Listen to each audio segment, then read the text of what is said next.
Okay, I'm going to use these cycads as my second example of how ecosystem functions produce ecosystem services. First, let's go check out what's going on in the greenhouse in terms of the cycad. So we're up here today to look at the cycad. There's the cycad over here, and it's a cool plant. We enjoy having it in the greenhouse, but it is really susceptible to mealybugs. Mealybugs is an herbivore that feeds on the plant. You'll see all that white there is mealybugs. And let's see if we can see some more mealybugs. Oh my gosh, look, this whole leaf here has tons and tons of them, even more over here. And if left unchecked, the mealybugs would kill the plant.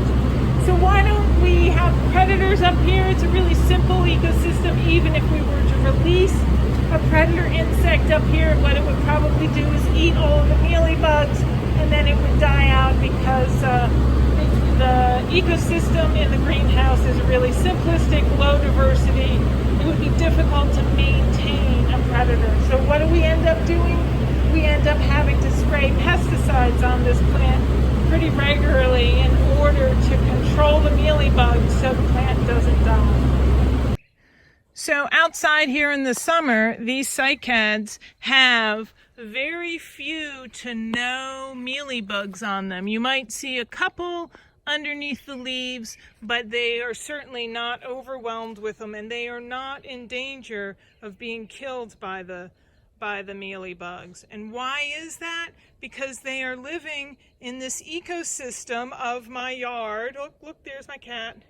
The meadow and the woods, where there are so many other herbivore insects and so many predators of those herbivore insects that those predator populations can be large, and there also can be a wide variety of those predators.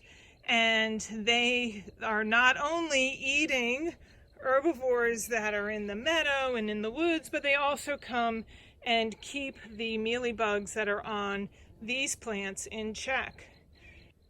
So the take-home message here is that the ecosystem function of food web dynamics, there being many species of insect herbivores and many species of predators that are then supported and their population sizes are supported, that this gives me the ecosystem service of pest control, because they keep the mealybugs in check on these plants so that the mealybugs don't kill these plants.